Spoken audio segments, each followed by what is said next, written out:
మారుతున్న లైఫ్ స్టైల్లో తెలియదు, మనం తీసుకునే ఫుడ్డో తెలియదు, స్ట్రెస్సో తెలియదు. కారణం ఏదైనా ఇటీవల కాలంలో క్యాన్సర్ అనేది చాలా ఎక్కువ అవుతుందని డాక్టర్స్ చెప్తున్నారు, చాలా సర్వీసులు కూడా చెప్తున్నాయి. క్యాన్సర్ డిటెక్ట్ అయిన వెంటనే లేదా క్యాన్సర్ సింటమ్స్ కలిపి డయాగ్నోస్ చేసిన వెంటనే చాలా మంది ప్యానిక్ అయిపోతున్నారు. క్యాన్సర్ యొక్క ట్రీట్మెంట్ అనేది చాలా టఫ్గా ఉంటుందేమో, దీన్ని మనం లేమేమో అనేసి భయాందోళనకు గురవుతున్నారు అన్నమాట. ఇప్పుడు క్యాన్సర్లో మనం వచ్చేసి అర్లీ సింటమ్స్ వెతకడం అనేది చాలా ఇంపార్టెంట్ అనమాట. క్యాన్సర్ వచ్చేసి సింటమ్స్ అనేవి చాలా లేటుగా వస్తాయి అనమాట క్యాన్సర్లో. ఇప్పుడు క్యాన్సర్లో అసలు లేట్ సింటమ్స్ ఏంటి, అర్లీ సింటమ్స్ ఏంటి, అసలు క్యాన్సర్ని మనము ఎందుకు సస్పెక్ట్ చేయాలి?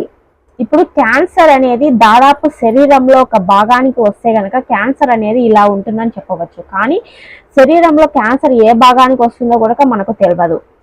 సో క్యాన్సర్ ఇలా ఉంటుందనేసి మనం చెప్పలేమన్నమాట. ఇప్పుడు క్యాన్సర్ శరీరంలోకి వచ్చిన వెంటనే అది అంతో ఇంతో మాట్లాడుతుంది అనమాట. దాని మాట మనం వినాలి.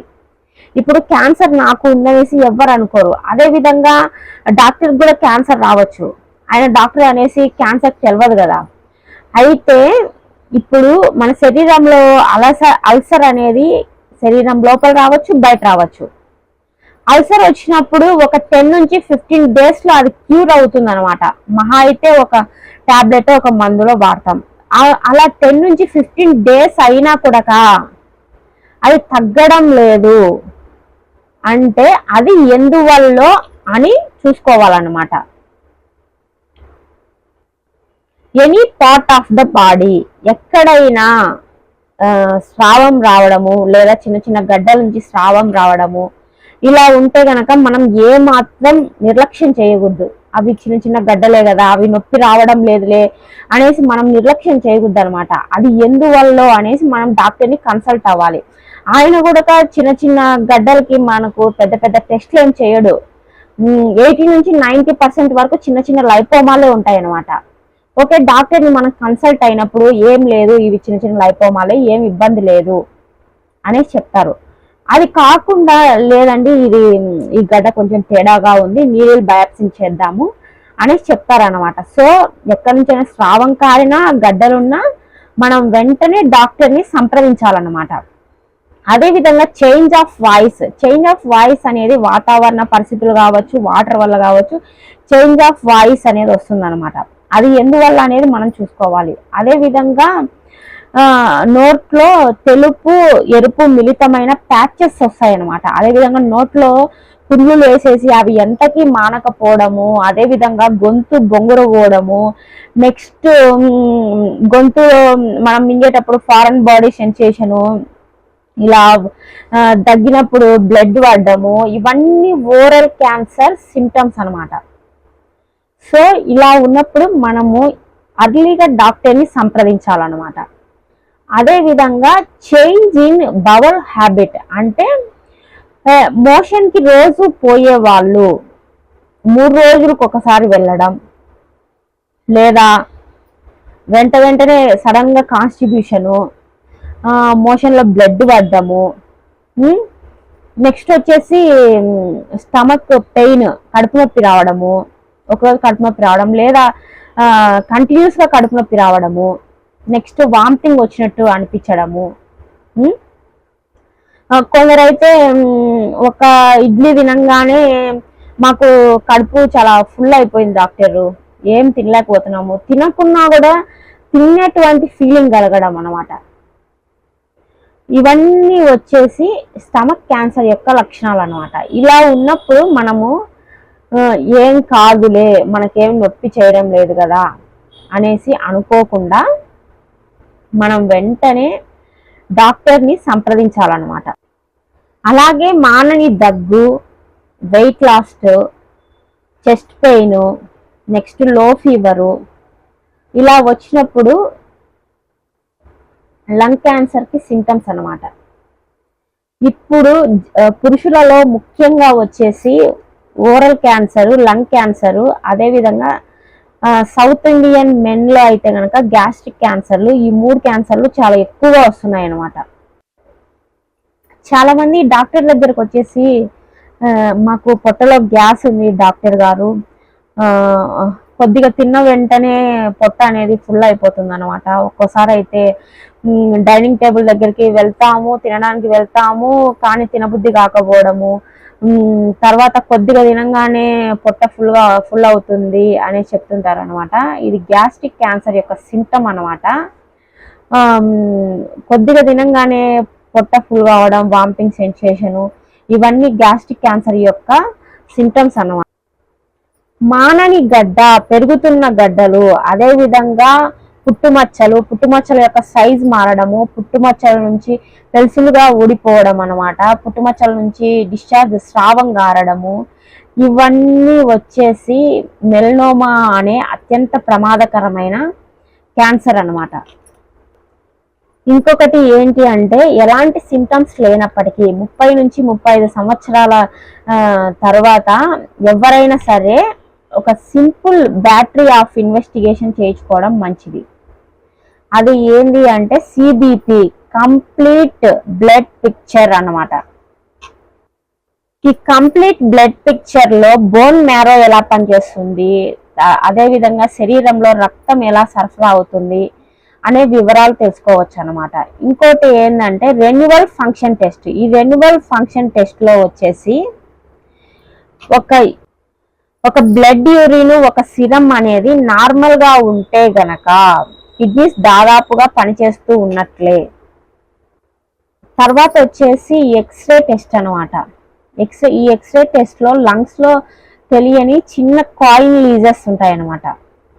ఆ కాయిన్ లీజెస్ మనం అవాల్యుయేట్ చేసి అవి బయటికి వచ్చినంత వరకు మనం ఆగకుండా మనమే దాన్ని బయటికి తీసుకురావడం అనమాట. ఎక్స్రే టెస్ట్, దీనికోసం ఎక్స్రే టెస్ట్ చేస్తారనమాట. తర్వాత అల్ట్రాసౌండ్ అబ్డోమెన్ టెస్ట్ అనమాట. తర్వాత నెక్స్ట్ వచ్చేసి అల్ట్రాసౌండ్ అబ్డోమెన్ టెస్ట్ అనమాట. అబ్డోమెన్ అనేది అబ్డోమెన్ అంటే సర్జన్స్ ఏమంటారంటే ఇట్స్ ఏ పండోరా బాక్స్ అనమాట. పండోరా బాక్స్ అంటే మ్యూజిషియన్స్ ఎలుకను పంపిస్తారు లోపలికి, మనిషిని పంపిస్తారు, ఏనుగును పంపిస్తారు. ఏనుగుని బయటికి తీస్తారు, మనిషిని బయటికి తీస్తారు అనమాట. ఎప్పుడు ఏది తీస్తారో వాళ్ళకే తెలియదు అనమాట, ఆ మ్యూజిషియన్స్కే తెలియదు. సో అలాంటి విచిత్రమైన ప్రదేశం మన బాడీలో ఏదైనా ఉంది అంటే గనక అది అబ్డోమెన్ అనమాట. ఈ అబ్డోమెన్ లో లివర్ ఎలా పనిచేస్తుంది, నెక్స్ట్ కిడ్నీస్ ఎలా ఉన్నాయి, బ్లాడర్ ఎలా ఉంది,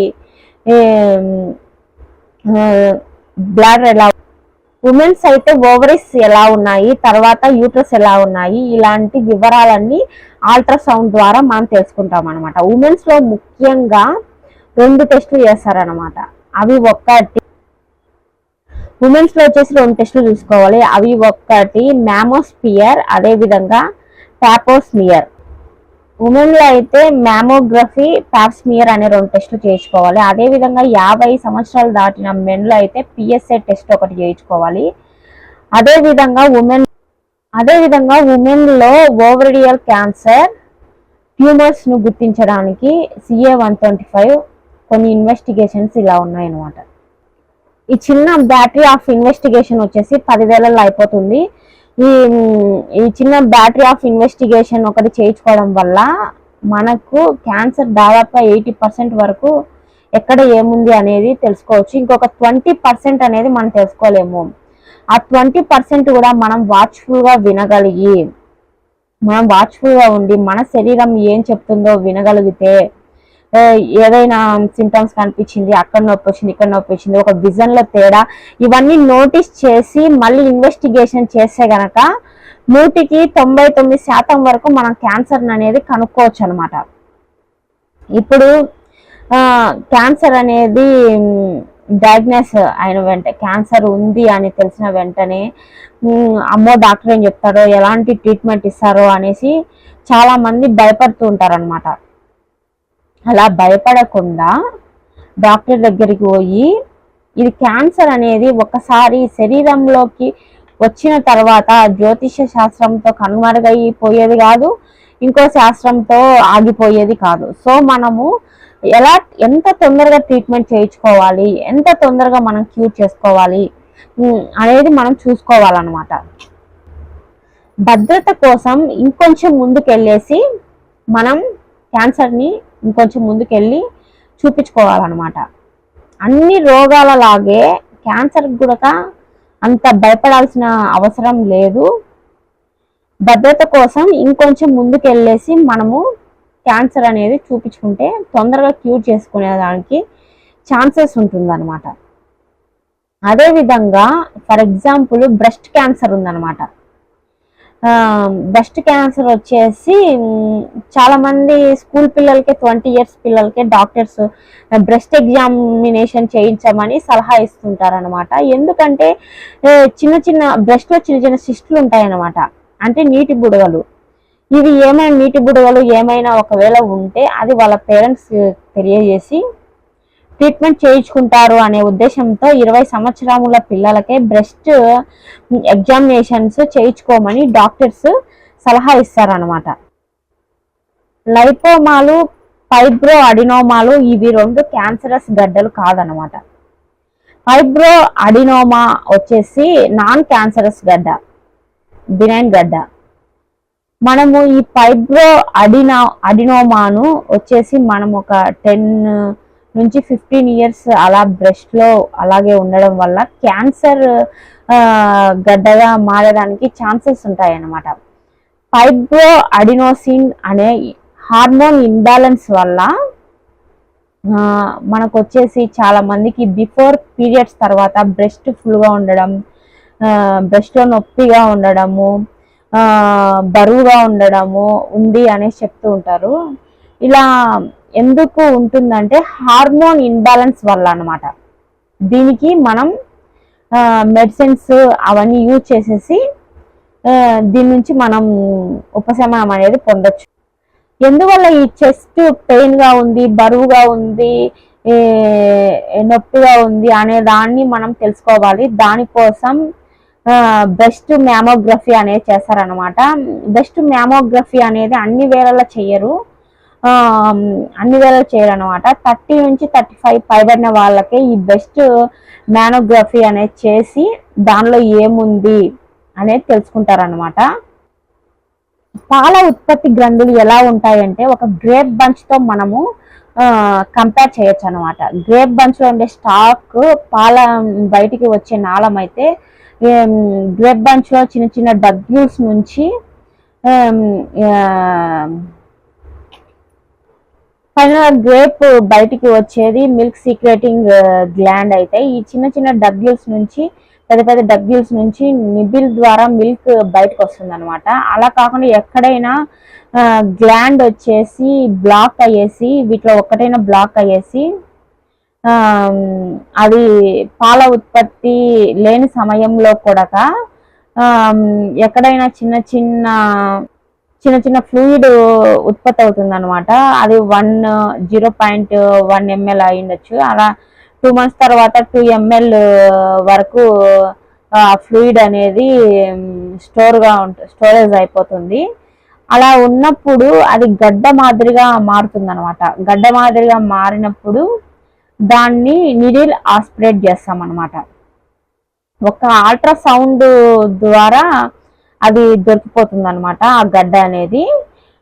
ఒకవేళ ఇవి లైపోమా, ఇది నీరుగడ్డ అయినా లేకపోతే లైపోమాలు ఇవన్నీ ఒక అల్ట్రాసౌండ్ ద్వారా మనకు తెలిసిపోతుంది అదేం గడ్డ అనేది. అది లైపోమానా, నీరుగడ్డనా, ఫైబ్రో అడినోమానా, ఫైబ్రో అడినోసిసా అనేది మనం తెలుసుకోవాలన్నమాట. నీరుగడ్డ అయితే ఓకే వదిలేద్దాము, లైపోమా చిన్న చిన్న లైపోమా అయితే ఇబ్బంది లేదు. ఫైబ్రో అడినోసిసా చిన్న చిన్న మెడిసిన్ పెట్టేసి కరిగిస్తాము. ఒకవేళ క్యాన్సర్ అయితే ట్రీట్మెంట్ తీసుకుంటాము. ఇలా మనం ప్రొసీడ్ అవుతాం అనమాట. అదేవిధంగా డైట్ మెయింటైన్ చేయడం, మనం తీసుకునే ఫుడ్లో జాగ్రత్తగా మనం తీసుకునే ఫుడ్ తీసుకోవడంలో డైట్ మెయింటైన్ చేయడము. అదేవిధంగా బయట దొరికే చీజ్లు, బర్గర్లు ఇలాంటివి ఫుడ్స్ అవన్నీ తీసుకోకూడదు అనమాట. గోపి ఇవన్నీ కార్సినోజెనిస్ ఉత్పత్తి అవుతాయి. సో మనము ఎక్కువగా ఫైబర్స్, కూరగాయలు ఇలాంటివి ఎక్కువ తీసుకోవడం వల్ల క్యాన్సర్ని కొద్ది వరకు మనము తగ్గించవచ్చు. పూర్వము అంటే ఎక్కువగా బాడీకి ఎక్సర్సైజ్ ఉన్నదన్నమాట. దంచడము, రుబ్బడము, ఎక్కువ దూరం నడచడము, కొంచెం ఎక్కువ పనులు చేయడం, ఇట్లా స్ట్రెస్ ఉండేదన్నమాట. ఇప్పుడైతే మనము ఎలాంటి పనులు చేయడం లేదు. ల్యాప్టాప్ ముందు కూర్చోవడము, ల్యాప్టాప్ ముందే తినడము, ల్యాప్టాప్ ముందే అట్లా మన యొక్క వర్క్ అనేది చాలా తక్కువ అయిపోతుంది అనమాట. ఏ పని చేయాలన్నా స్విచ్ను ఆన్ చేయడమే, మిక్సీలు, గ్రైండర్లు ఇలా అన్నీ వచ్చేసి బాడీకి ఎక్సర్సైజ్ లేకపోతుంది. సో మనము ఎవ్రీడే 1 గంట అయినా సరే బాడీకి ఎక్సర్సైజ్ చేయాలన్నమాట. ఇలా ఎక్సర్సైజ్ చేయడం వల్ల ఒబిసిటీ అనే ఎక్కువగా లావు కాకపోవడము, బాడీని మెయింటైన్ చేయడం కూడా చాలా మంచిది. అదే విధంగా నూనెను రీయూజ్ చేయొద్దు అనమాట. రీయూజ్ అంటే గనక ఇప్పుడు ఈరోజు నూనె వేసేసి వడ వేస్తాము, సరే 1/2 లీటర్ నూనె మిగిలింది, సో రేపు దాన్ని పప్పులో వేద్దాము లేకపోతే ఎల్లుండి బజ్జీకి వేస్తాము అనేసి అనుకోకూడదు అనమాట. ఆ నూనె మోతాదుగా వాడుకోవాలి. ఒకవేళ అంతకు మించి ఎక్కువ ఒకవేళ మిగిలిపోయినా కూడా మనం దాన్ని పడేయడం మంచిది. ఎందుకంటే కార్సినోజెనిస్ అది ఉత్పత్తి అవుతుంది అనమాట, క్యాన్సర్ సంబంధించేది. సో నూనెను మనము రీయూజ్ అనేది చేయొద్దు అనమాట. అదే విధంగా పొల్యూషన్ అనేది ఎక్కువ చేయకూడదు అనమాట. ప్రతి వారు బైక్స్, కార్స్ ఇవన్నీ యూజ్ చేయకుండా 10 మందిలో ఒకరు బైక్ అలా యూజ్ చేయడం, అత్యవసరం అయితే తక్కువ డిస్టెన్స్ ఉంటే కనుక సైకిల్లో వెళ్ళడం మంచిది. అప్పుడు ఎక్సర్సైజ్ చేసినట్టు కూడా ఉంటుంది. సో మనము వాతావరణాన్ని పొల్యూట్ చేయకుండా చూసుకోవాలన్నమాట. అదేవిధంగా ఏవైనా ఆర్గానిక్ గా దొరికే కాయగూరలు ఆర్గానిక్ గా బయట మనకు అమ్మేస్తున్నారు, కానీ అవన్నీ ఆర్గానిక్ కాదు. సో మనము ఒక 100 ఎస్ఎఫ్టీ ప్లేస్ కనుక ఉంటే, లేదా టెర్రస్ పైన ఒక 10 కుండీలు పెట్టుకునేంత స్థలం ఉంటే గనక మనము సొంతంగా మనమే కుండీలలో చల్లుకొని సొంతంగా కూరగాయలు అన్ని పండించుకొని ఇలా చేయడం వల్ల క్యాన్సర్ మనము చాలా వరకు మందులు అవన్నీ లేకుండా ఆర్గానిక్ గా మనము చేసుకుంటాం కాబట్టి క్యాన్సర్ బారి నుంచి కొద్ది వరకు తగ్గించుకోవచ్చు అనమాట.